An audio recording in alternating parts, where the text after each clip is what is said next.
Okay, so you see my presentation, Computational Thinking for Humans. Was that your title, Eric? Lynn approved it. But yeah, these are humans, our finest humans. So All to right. introduce, this is Sharon Brandon. Sharon Brandon was a sixth grade language arts teacher with us, and she has become an instructional facilitator with the county, and she's been working on the idea of computational thinking, which is not necessarily what you think it is, but I'll let her talk more about that. All right. It looks like I know almost everybody here. I can't see everybody, but hi, everybody I know, and welcome everybody I don't know. Hopefully, I'll see you in person one of these days soon. So, yeah, I used to teach at Harper Park, sixth grade English language arts, and Harper Park this year became one of my schools. I have 5 schools that I work with. So I'm super excited to be back, sort of, as much as COVID is allowing us. And got to do connection before content. So if you think about next school year, which one would you pick? Finally, we're going to be back to normal, hope for the future, or ready for some change?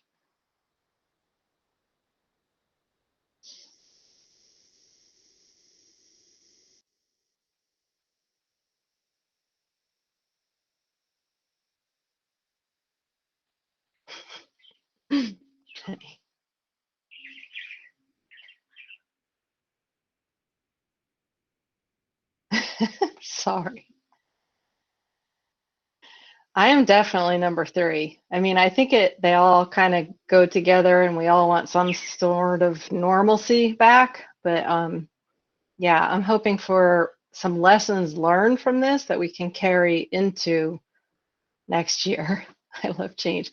It's strange. I would never think that I love change, but I like change when it's an improvement, right?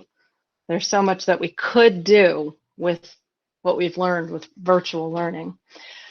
All right. This is my new department.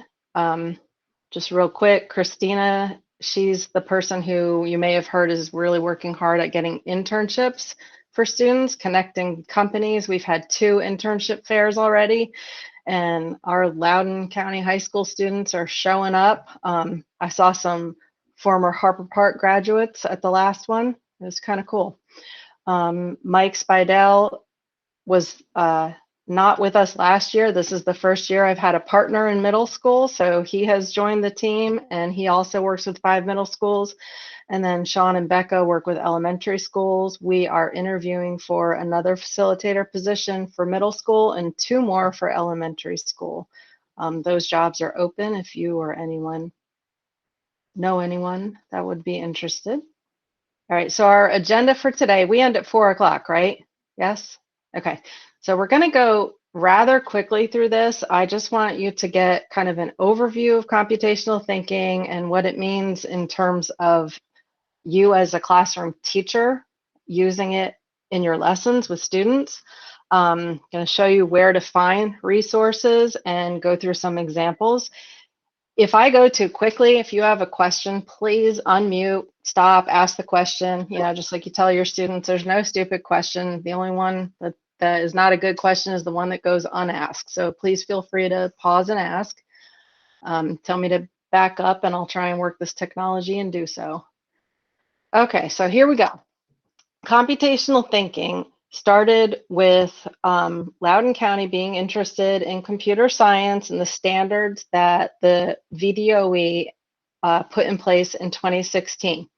We started working with the group Ignite My Future, which is has a partnership with Discovery, and they have 7 steps of computational thinking.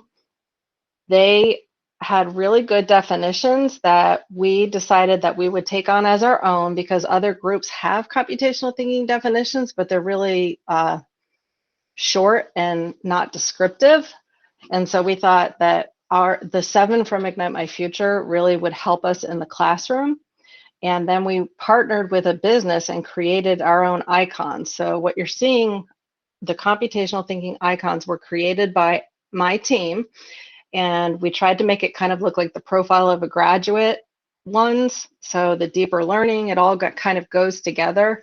And you can start taking these icons and putting them into your slide decks, into your lessons. So computational thinking essentially is problem-solving strategies. It takes all of those 7 components and it teaches students how to approach problem solving and figure out solutions.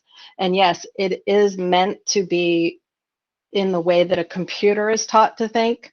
Like a human's going to program the computer, but this is how the computer kind of goes through the steps to do it. And so if you take that concept and you just apply it to daily life, whether it's in school or not, computational thinking is a really good way of solving problems.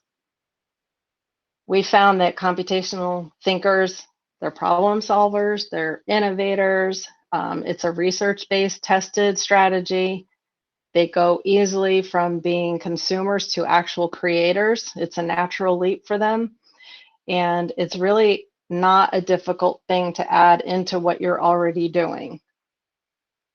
I know these days, just saying anything, one more thing is one more thing. I get that, I totally do. So if you are feeling overwhelmed and you're kind of like, good God, what do I have to do now, right? Sorry, we're recording. Just think that, well, maybe I can use this next year, okay? Just kind of, take a breath. I'm not like the computer science computational thinking police. I'm your facilitator. If you are interested in working with me, I'm here for you, okay? And it's all about the kids and preparing them for the future. It is not about stressing anybody out. So I just want to say that, don't stress. There is a Schoology course that we have put up for you. You don't have to go on there right now. And I will share, you have this slide deck. Actually, let me see if I can paste it in the chat again for you. And you can always email me to get any information again. And we'll post this deck also in our group, our PL group that has all the Mindset Monday recordings and slide decks. Okay, perfect.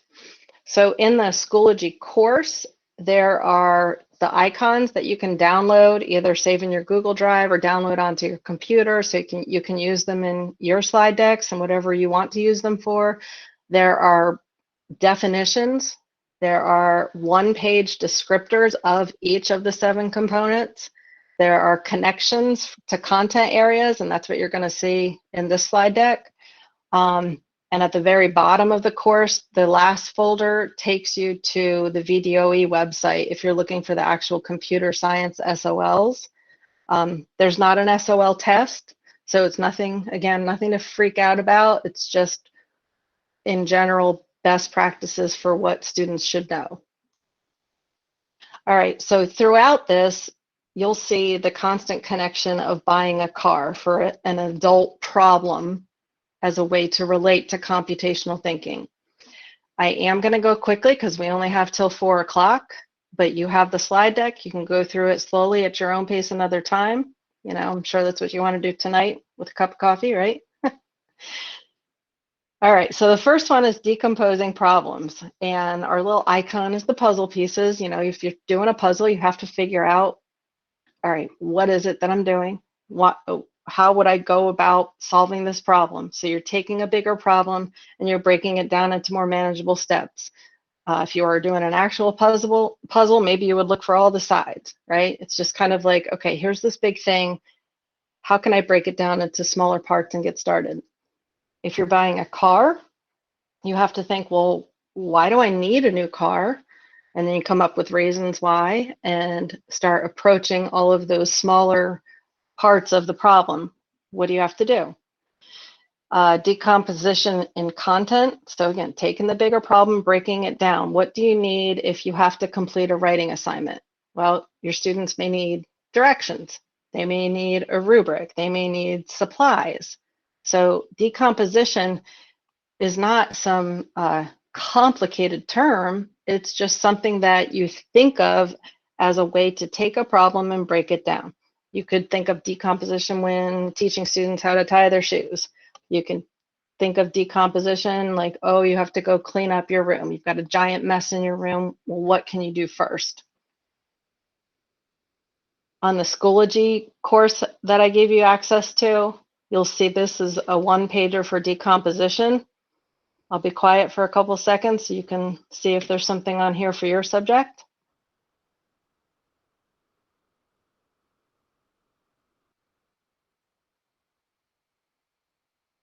Good time to unmute and tell me I'm going too fast or ask a question.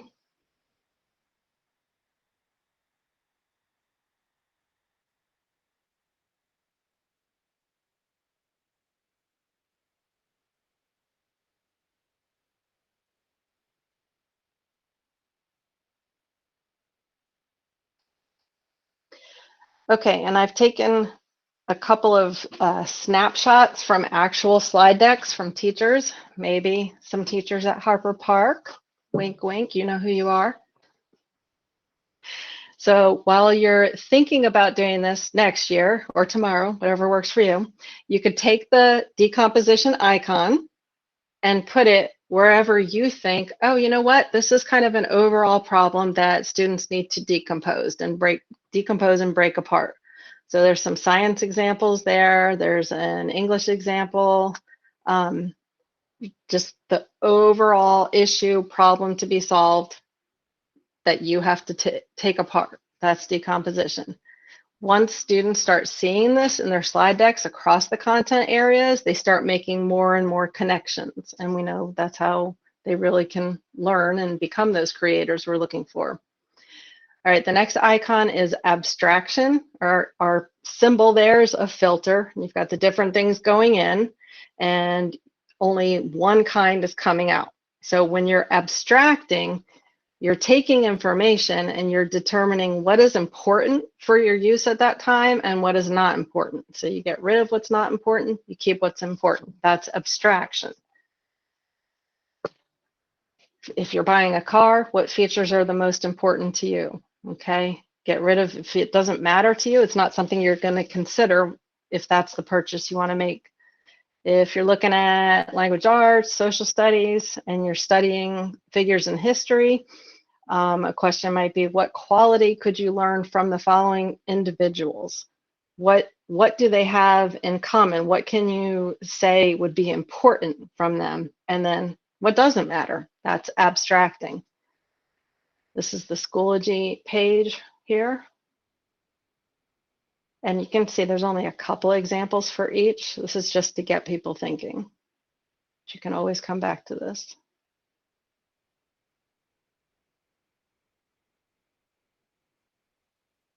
Sharon, if we were using this, when we use these the verbs like to abstract something or decompose something, is it better if we use them and not have students have an answer that they have to come to, but more like they come up with creative options? If we try to say like, here is the correct answer. That would be up to the classroom teacher and what your purposes are. Personally, I like to have students learn how to think and make those connections on their own. And if I feel like sometimes if they're boxed in, then they won't try to come up with new things and be innovative. But it really does depend on what your goal is at the time. Okay, thanks. And I can turn it around. What would you think? What would you say? I think I'd be worried that if some of us were using it for like divergent thinking to come to different conclusions, and other teachers are using it towards like, what is the correct decomposition? Mm-hmm. That might be a challenge for the students to figure out, well, what do they want? Mm-hmm. Right. No, I get it. I prefer the divergent. We're still very much a testing cultures society, and the right answer versus the wrong answer. But my personal opinion is that does not lead to the best thinkers, problem solvers. I am big time sold on the idea of PBL done correctly. And, we need students to solve problems in the world. And if they can Google it and look up the answer, it shouldn't be on a test. My opinion. So here's some abstraction in your lessons. There's the couple examples there from Harper Park. There's one from Seneca Ridge with the 3 icons there. They put the decomposition on there and the abstraction, and another one coming up, analyzing data. It's just a simple question. Do you think Washington was an effective president? Why or why not? It's not necessarily a right or wrong answer, but it's a big question they have to think about. So take that question, decompose it, break it into its parts, and then what's important, what's not important. Is something that's important to you as the student going to be the same thing that's important to someone else? Analyze the facts. Here's the develop algorithms. This one, being an English teacher, and sorry, Andy, not so much a math teacher. When I first started thinking about computational thinking and algorithms, I was like, oh my gosh, I can't do this. But it's really just step by step, set of directions, sequence. It's stuff that goes in order. And then you can get more complicated and go back and repeat. And that's where the idea of, oh, that's kind of like thinking like a computer. That's what happens when you write code. If this, then that, or else goes back to this, that's coding. But you don't even need to bring that up to the kids if you don't want to. It's just an algorithm is step by step, a sequence, following directions. Our car buying connection, especially during COVID time, you might have to follow a certain algorithm. General examples of algorithms and content could be flowcharts, timelines. You could pull up, what's his name from Big Bang Theory? I don't watch that show, but I know there was a really funny one where he does the algorithm of finding a friend. That's a good one to show kids. Funny. Here's the Schoology content. It's 3:47, so I'm going to skip past this. You guys have this in Schoology. You have this in this slide deck. I'm going to run out of time. Here's a Blue Ridge teacher put algorithms in trying to determine what the name of the air mass is. So if it's located here, then it must be this. That's an algorithm. We've got lots of English language arts examples. You're trying to identify author's purpose. If you're looking at plot line, you're decomposing the story and you're filling in the plot line. That's following an algorithm. Haikus, anything that's like a set of directions, that's algorithm. You can just throw that little icon on your slide deck. And once the students have had it explained a time or two, they just see that and you don't even need to point it out anymore. You just throw it on there and they'll say, oh, that's an algorithm. It's just kind of a visual cue. Finding patterns. Weird picture. Time of year when buying a car. I don't know if you've ever researched that, but I think February is a really good time to buy a car.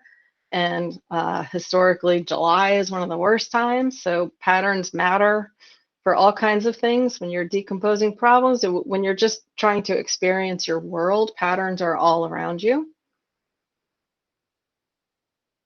I see chat stuff, but I'm not reading it, so holler at me. Patterns in science, there's patterns in pretty much everything that we do. Patterns, I feel like, are fairly obvious, but maybe not to students. So you could ask them to find patterns in what you're working on. Collecting data. Any kind of data you might need for your car buying. Students are immersed in data these days. One of the reasons why I think computer science and computational thinking is important is because we're all using all of this stuff and we don't really think about it, especially students. If they're not taught to think about what they're using, they just, kind of remain ignorant. And it's really important for them to understand that data is being collected on them. They have a right and a responsibility to understand the data that's being collected. Our world is just run on data. I thought I had another example in there, sorry. Collecting data in science is pretty obvious, but you might want your students to collect data on their grades and keep track of their progress in a subject that they're not doing well, or all of their grades to see how it's going together. And then analyzing data, creating, evaluating charts, graphs, making connections. There's the car one.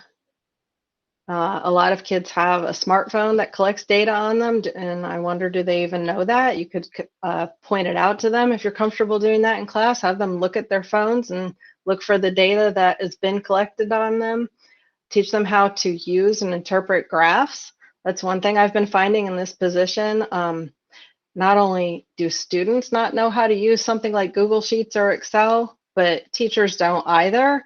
And so since the teachers are not so familiar with it, they don't necessarily incorporate it into their lessons, but the students are so eager to do new things. So if you have a student who does know, you can have the student just show you how to use graphs. There's more science examples, analyzing data. If anybody has an example that they're thinking of, I do have a little share light bulb on these slides. I think it's not showing on here. And at the very end, if you're thinking of things, there's a document to put ideas in so other people can see things. All right, building models. We went through different designs on our icon for this one, because when you think of building models and computer science and computational thinking, you often think of the virtual world, you know, augmented reality, all that stuff, but it's also tactile building models. So the purpose of building models is to test, tweak, refine, and see how it could be used in real life. Our car connection is building a budget. Here you see a student working with actual physical models, and then my favorite, Minecraft. I've had so many teachers use Minecraft with their students and get such a great response. The students love it. Even if they don't know how to use Minecraft, they want to try. They love it. And what I've done successfully with students is have a playlist, tell them they can create their model in Minecraft as a choice. And then if they do that, have them present it to the class. And then that's how students who formerly weren't used to using Minecraft get interested.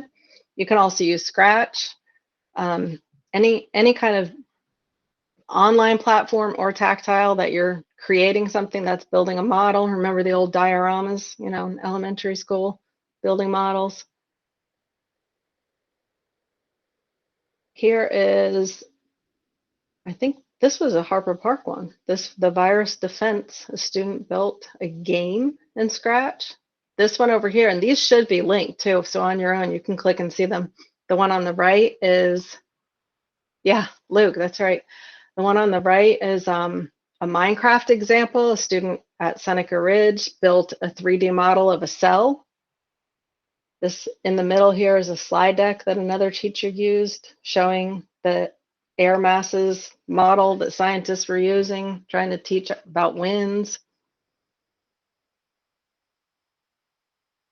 Okay, and then the reflect and share here on the left where it says engagement, I put in a link to a slide deck that I'm making, and it's under construction. That's why I use that picture.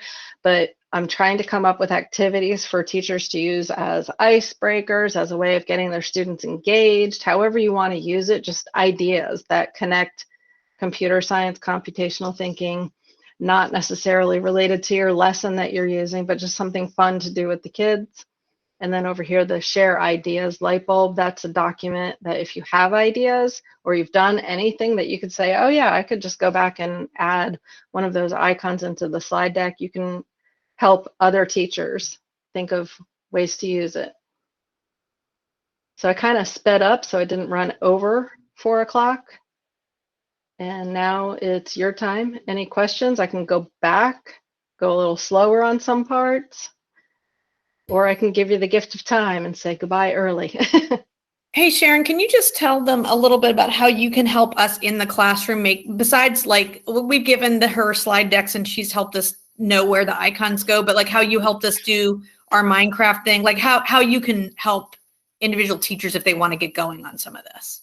Yeah, definitely. So as your instructional facilitator, I can come into the building and work with you, with your class. We can plan together without students. We can do a co-teaching lesson together with the students.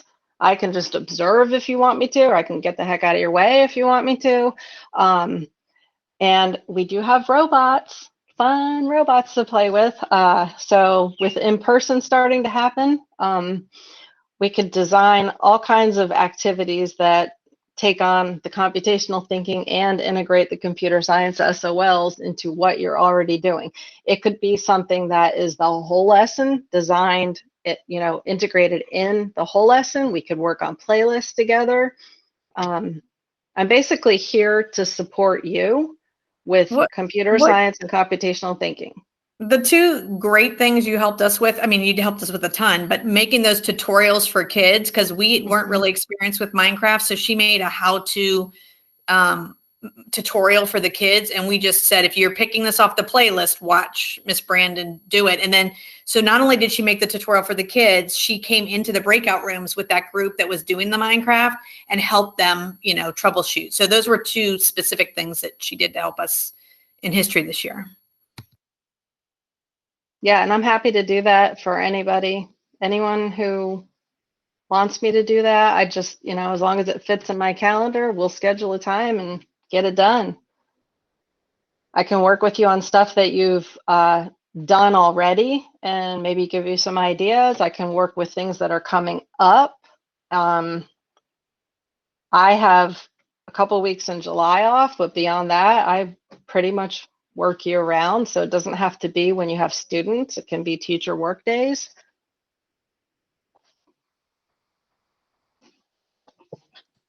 I just wanted to put something out there. I know a lot of us, PBL is kind of daunting because it seems to require a lot from teachers to invest to make it pay off. But I love how a lot of this, the terminology, if students are used to it, they know that it's their signal to think independently without some guidance from the teacher. And so it can kind of help make something like PBL a little easier by having the students be more independent. And they can kind of trust that those symbols are my cue that I can think for myself here. And I have to get paralyzed with anxiety about what is the right answer or what does the teacher want me to find. I can think more freely. I love that. I'm working on becoming a PBL facilitator as well, not changing roles, but as part of my role. And that is definitely one thing I found, especially the way it was rolled out a couple of years back. Teachers are kind of afraid of PBL, but it doesn't have to be this giant project that the whole school is doing together or a whole grade level. It can be smaller things that still makes an impact and definitely teaches students how to think.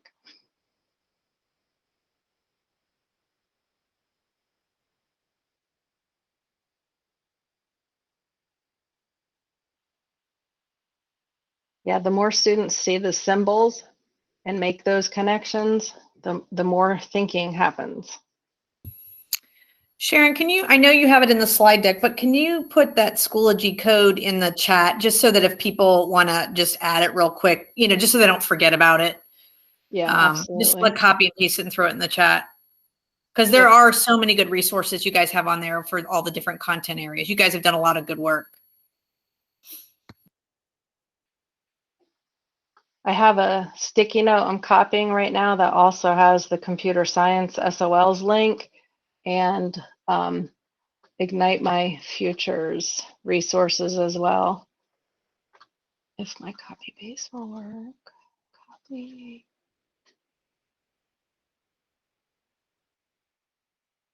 With the Ignite My Future resources, they have like PBL type things all done up for you, and you don't have to use the whole project. I've gone in there and found just really cool ideas and resources that I then take and make my own. There's the Ignite My Future one. You can search their stuff by subject, by topics.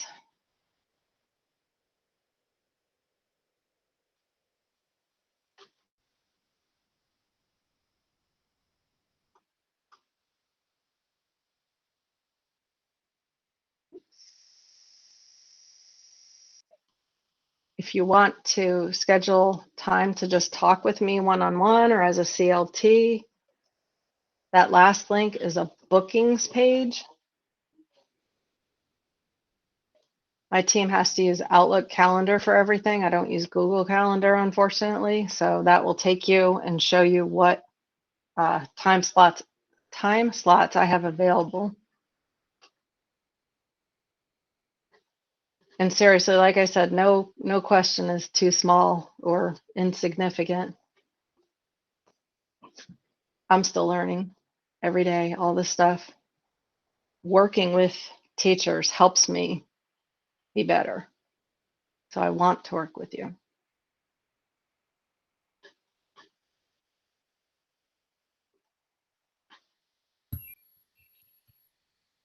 All right. Thanks, Sharon, so much for coming. And I think this is definitely, like, I am so thankful that you said, don't worry about this for now. This is something to maybe think about for next year. But maybe once you get planned out for the rest of the year and you have any time to rethink maybe some things for next year, before we all head out for the summer, this might be some food for thought for everyone, that everyone could make kind of a small change, and we could give it a try. But thank you so much. Yeah. Thank you all for coming on a Monday after spring break when it's sunny outside. You got a good turnout there, Sharon. You did good. I appreciate you all so much, and I miss Harper Park so much. So I can't wait to actually be in the building working with you guys.